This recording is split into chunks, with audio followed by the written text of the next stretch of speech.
So in this video I'm going to show you how to set up the Sunlight A72 from the outside and the inside. So starting from the left side of the vehicle, before I show you how everything is set up, just here, as you can see, this is where you fill up your diesel as well as AdBlue. Now to take the cap off the diesel, you will need to use the ignition key to open that as well as close that. Now as you can see, it's already plugged into the electric with the little electrical symbol there at the top. As you can see, it's already plugged in. Just to the right here, you have your truma, your boiler exhaust pipe, so you don't need to do anything with that, as well as your fridge vent. To the right again, you have your toilet cassette. There will be a separate part of the video that will show you how to use that, as well as empty the cassette, as well as fill it back up with blue chemical. And just underneath here where the electric cable is, this is for your wastewater tank. Now once that's full from the inside, there will be a part of the video that will show you when that's full. What you need to do is, you need to get the lever from the glove box. Now we advise you to keep it in the glove box at all times, just so you don't lose it. Now by putting that on, sorry, the other way around, that will then open it. Now I don't think there's much wastewater in there at the minute, but as you can see, there's a bit coming out now. Obviously once that's fully empty and stopped coming out, you just need to close that back off, take that off, and then put that back in the glove box.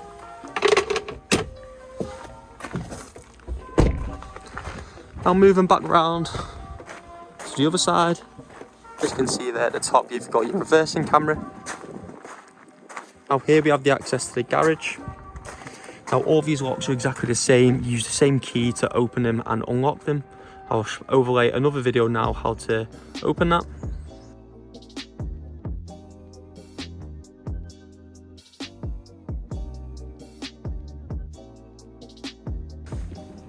So now spinning that 180 degrees to open that. As you can see, you've got the access to the back garage. As you can see, here's one of your single beds from your bunk. But if there's nothing on there, you can lift that up for extra storage. And as you can see there, you've got your hose pipe as well as 240 volt electric cable. Ours is currently plugged into the side of the motorhome now, but obviously that will be the electric cable you use when you get to the campsite. And pulling that back down will then give you back your single bed. Spin that 180, and obviously in the last video I've just shown, obviously you lock that and push that back in, but it's not locked at the minute. Now we'll come back to the door on the step.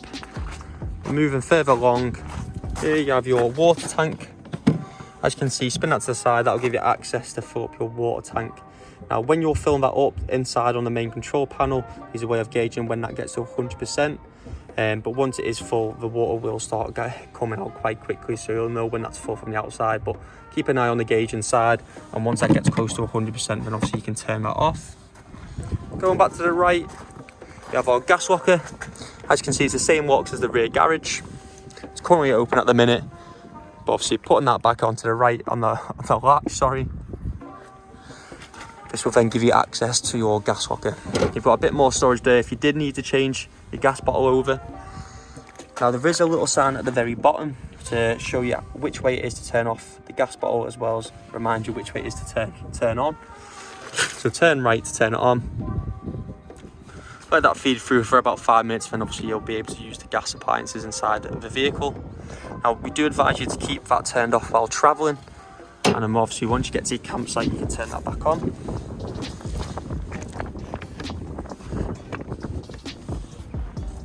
Now moving back to the steps as well as the main door to get into the motorhome. Now it is the same key to open the locks. Obviously that's already open at the minute, as well as the steps are already out. But obviously to put them back in, same as getting them back out, lift that up and your steps fold in like so. Now if your ignition is turned on or your engine is on, it will play a bit of an annoying noise, but will just remind you that your steps are still out. We have had it before where, for instance, it was out a tiny bit like that and it would still turn a noise on.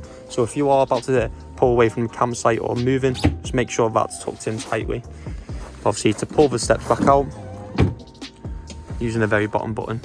Now if your main control panel isn't turned on at night, then obviously if you did want to see which way you was coming in through the door, you can use these lights without turning the main control panel on. So turning that on, that'll give you a bit of light coming in if it's dark at night. You do also have a fly net here that will come across if you wanted to leave the door open in summer, stop the bugs from coming in, and closing that across like so. So we'll move into the vehicle and I'll show you how everything works inside. Okay, so now we're inside the vehicle. Firstly, if you turn around, you'll see the main control panel. Now this is your on switch for all your lights, the electric inside the vehicle, as well as your battery level, water level for your waste and water tank. Now, as you can see, there's currently a yellow light. Now, as we've plugged the motorhome into the electric, this will indicate that it's now supplying electric to the motorhome. Now, if you've plugged in the electric cable and you don't see the yellow light, just make sure that both ends are plugged in correctly. Now, to the bottom, if you just touch that once, that green light will then come on. That will then turn on all your lights if they're switched on by the switch. Top right, you've got your battery level. Now, with being plugged into electric, that will show 100% anyway. Now, if you're not plugged in and the yellow light's off, if you're off grid, for instance, and you want to see how full your battery is or how much you're actually using, keep that held down, and then obviously you can gauge how much you're using, if that's by how much it's going down. The one underneath, the one that looks like a bowl with a few lines in it, that is your water tank level. Now, as you can see, there's currently 25% of water in the tank.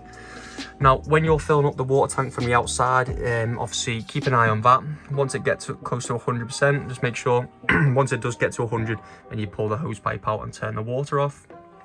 The one below it, with a little outlet at the very bottom of it, now that's for your wastewater tank. And if you hold that down, as you can see, there's nothing currently showing because it's empty. Now, obviously, once that gets to 100% at the very top, that will just need emptying from the outside.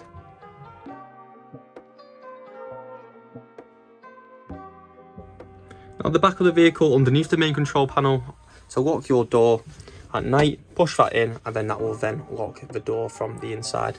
Pulling that again, that will then unlock it, making you open the door like so. Now, at the very back, you have your bunk beds with curtains that are clipped into the side. Now, obviously, you've got your ladders at the top, that will then clip onto this section here. As you can see now, the ladders are now clipped on to the top there. Now, at the very back, you have a light, a reading light if you want to turn that on at night time, obviously with a shelf above as well. At the very top, you do have your skylight. Now, this does open, but firstly, I'll show you, you've got a blackout blind there for night time. And you do also have a fly net for when the skylight's open. Now, just to open that, push that button in, and you can slide that down to different settings. As you can see, that's open. Pushing that back up to the top, making sure that clicks in there, that will then lock your skylight. So moving into the bathroom. Now, the lights in the bathroom are all controlled by this switch here. As you can see, the lights are now off. Once the on switch on the control panel is turned on, obviously the tap will start working. As you can see there's just a few airlocks as I haven't turned the tap on yet. Just to the left, push that in. This will slide across. As you can see, that access to the shower then.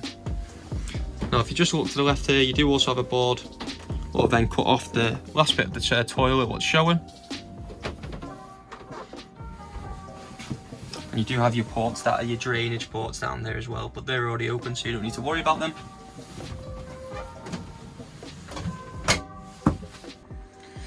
So, once using a toilet, to empty the actual bowl, if you look at the grey lever here, you push that to the right side. As you can see there, that's now just opened up to the toilet cassette. Now, once that's open, pushing the flush at the very back. Now, the water is currently empty, so no water does come across, but you can hear the water pumping gauge. Pushing that will put the water into the bowl and empty it into the cassette. And once that's done, close that back over and you can shut the lid. Now, at the very back, you have a green light. Now, this will slowly turn red. Now, once it's fully red, this just shows you that the toilet cassette is full. So it just needs emptying from the outside. Okay, so we're now outside the motorhome. I'm now going to show you how to empty the cassette as well as get it ready to put back in the motorhome. So I've already opened the door, but to open it, push the two buttons in, top and bottom at the same time, and then open the door. Now, if you look underneath the cassette, you can see a blue latch. Lift that up, and I'll slide the cassette out. Now, the cassette is full. To empty it, take it to the designated area on the campsite or into a toilet. Pull the tube out, like so. Take the blue cap out, obviously, when you get to the area. And to air the cassette out, push this black button in, and then that'll obviously make it easier for the waste to come out. Now, once the cassette is empty, in reverse, put the cap back on, and obviously spin the tube back in. Now grabbing the blue chemical, what's at the back of the toilet, provided in the toilet area, slide the lid open and open the cassette itself, then pour the blue chemical into the toilet. Now pour in probably about a quarter of the bottle. That will then keep the cassette nice and fresh and smelling as nice as possible. Now you've emptied the cassette and you've also put in the blue chemical. In reverse, close the cassette, slide the lid across, and when you just get to the end, give it a push, and you want to hear the click of the latch. Now that just ensures it's in correctly. And just to the right, you can see your toilet chemical there where you put in a cassette, as well as toilet paper. Pushing the button and this enables you to get to your storage. And just to the right is some coat hangers. Now moving into the kitchen area, as you can see the lights are already turned on. But for the light switches, you've got this one underneath there. And you also have two up here as well for the upper lights. Now for your cupboards above, pushing this button in here, that'll then allow you to lift the cupboards up. And as you can see, you've got storage up there, all your cups, pots, pans, plates, grill pan, and your bowls. Closing that back down, that will lock back into place like that. You've got your extractor fan as well as a light. Obviously that will turn your fan on. And you've also got a light on there as well. Below, you have your gas hobs, as well as your sink. Now making sure your green light's on to turn on the water pump. As you can see, the water then starts to come through. Now if your water tank was empty, this may take a while for the water to come through to feed through the water system, so it might spit a bit of water out. Just make sure obviously that's turned on for a while then, make sure that all the airlocks are out of the system and obviously the water's going through like normal. Now with your gas hobs, ensuring that the gas is turned on from the outside. Now it doesn't have a clicker on the gas hobs in the A72, so using the gas light provided in the cutlery drawer just here, as you can see it's there to the right, using that, obviously selecting your gas marker, that will then light your gas hobs. And just above the cutlery drawer, you do have some gas isolators. Now we advise you just not to touch these. Obviously once you turn the gas bottle off, that will stop the gas coming through to the motorhome, so just leave them on at all times.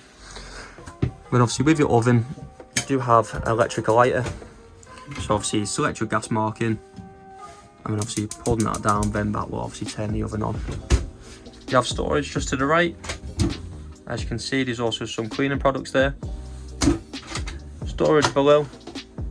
And obviously storage to the left where your gas hob kettle is also stored. Now behind us you have your fridge. You have a freezer compartment at the top, and you have a fridge compartment at the bottom. Now it's currently turned off. Turning the fridge on, hold the on switch to the left, then the light will then come on as shown. Now as you can see at the minute, it's currently on the auto setting. Now this will, on the left, will automatically put it in the best way to turn the fridge on. As you can see, the electric plug sign is indicating at the minute, so that's currently running off the electric plugged into the motorhome. Now if you did want it just on electric, obviously you can press that in, it'll go to electric. If you want it on the leisure battery, now this will only work when the engine's turned on. That will then use it from there. And then if you just wanted to use it off gas, then with the gas symbol there, that will then run off gas. But we just recommend you to keep it on auto at all times, and that'll find the best way to turn it on.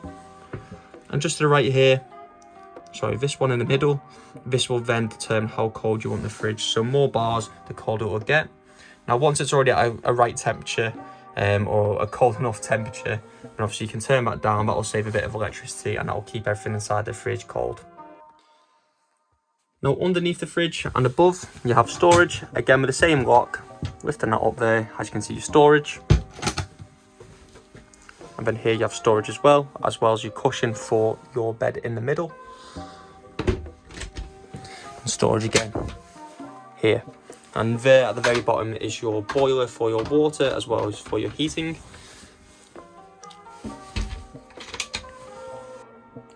Now moving into the lounge area at the front of the motorhome, I'll firstly show you where the light switches are. Again, underneath the cupboard, There's one on both sides. You have a UK plug underneath the bench, as well as USB ports in the very corner underneath that cupboard there. Now there will be a separate video on how to set up the extra bed underneath here. And then also with the blinds, you have some sort of fly net-esque blinds, as you can see. But you do also have the other blinds as well. So you've got blackout blinds here, but then clip into place, like so. And then opening the windows, all these clips here, push the button in the middle. I've already done the ones at the bottom. Now, when you lift it up, you'll hear like a click. Now, if you push it softly and after you've heard the click, let go, that should then lock into place. And then to unlock it, lift it up and then bring it back down. Now, when closing it, they'll just close back over. And the same for the other side. Now, this is the same for the windows over there, as well as the windows in the kitchen area and at the very back. And when setting up for night time, you will also have your curtains at the very front of the motorhome that just slide across all the way around and then will clip together when you both meet in the middle. Now, you do have storage underneath that you can access from here, obviously lifting it up the cushion. You would have to take the cushion out by sliding it out. Moving the seatbelt just aside here. We've also got access for the storage underneath as well.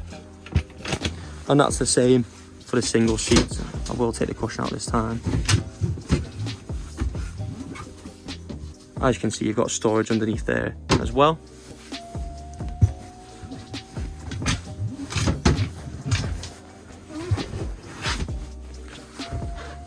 I'm moving to the very top, to the top double bed. The sunlight works exactly the same as the one at the rear, as well as the opening the windows and the blinds on the right side there. Now with the ladders, this again will clip onto this section here. And as you can see, underneath the mattress, you do have a safety net that will then clip on to the top clips there. That's just obviously ensure that you don't fall off the bed if you need to. And you do also have some curtains that slide across that will obviously give you privacy at night time. Now the other main thing is your heating system. Now I will put another video from another motorhome, the exact same system, on how to use the Truma heating system. So the motorhome's set up from the outside and inside, and obviously your control panel's turned on and running off electric as seen by the orange icon. I'm going to show you how to use the boiler system, turn it on while hooked up to the electric. Hold down the middle button and as you can see the LED screen comes on. Press it again and it'll take you to the menu page. As you can see, one of the icons, the one to the left, is flashing. That will show you which one you're hovering over by the controller. As you can see, I'll move over to the right, the second one's flashing, and obviously same again. Now the only ones you need to worry about is the top four. You don't need to worry about any of the bottom three. Now if you do go to the bottom three and it's flashing and you press it by accident, all you've got to do, press the back button and it'll take you back to the main menu page. So first thing you've got to do on the menu page is hover over the third one. As you can see, it's electric 2. Now when you're on the electric, the only one you need to be on is electric 2 only. Press it again and that will save it. Scrolling all the way over to the left now is the temperature inside the vehicle. Now, I've only just turned it on and I want it to warm up quickly, so I'm going to put it on the highest setting, press it again and then it will save. Second one along is your boilers for your water. Now you do have a different selection. You have eco, hot or boost. Now boost is when you're running off both gas and electric, what we don't advise you to do. You can have it on eco, but it makes no difference. Put it on hot and it obviously warms up quicker, so we only recommend it to be on hot the whole time. Then moving all the way over to the right, you can see the fan icon's now flashing. Press it again. Now you have eco or high or boost. Again, boost is when you're running off both. We don't recommend you to be on that. High if you want it to warm up quickly, or if you want to go all the way to eco. Now we recommend eco if it's night time, it's making too much noise, the fan's making too much noise, sorry. So you go over to eco and then obviously that will lower the fan speed. I'll put it on high, press it again, and then that will save. Now as you can see, these buttons above are flashing. That will just show that the boiler system's turning on and it's warming up. Now for your water to warm up, you've obviously got to make sure your water pump's turned on. Now what we recommend you to do, go over to the tap, make sure it's on par and turn it on. As you can see, you can hear the water pump's just turned on and obviously the water's spitting out of the tap. I'll turn that off now just to save the noise. Obviously what you've got to do is just make sure that the water is running freely out the tap and all the airlocks have come out of the water system. Now as you can see, the tap is now running as normal. What that will indicate is that the boiler is now full, and it probably take about 30 minutes to 40 minutes for the water to actually warm up. Now you probably get about 2 showers out of the full tank. After that's then gone, it'll probably take another 30 minutes or 40 minutes to warm back up. So now I'm going to show you how to run the heating system off the gas. You're off grid and you want to use the gas to use the heating system. So it's exactly the same process. Turn it on. Now everything's switched off, the water and the heating system. And what you've got to do is go all the way over to gas. And once the gas bottle's turned on, we probably say give it about 10 minutes or so for the gas to actually feed through all the way to the boiler. Now obviously after 10 minutes of it being on, exactly the same process. Go through step by step, left all the way to the right, and turning on the heating system.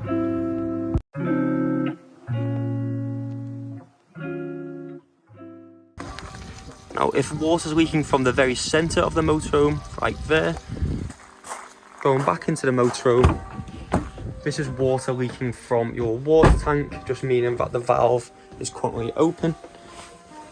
So coming to this bench here, lifting the cushion up, turn this all the way to the right. This will then close the valve and then the water will stop leaking from underneath the motorhome.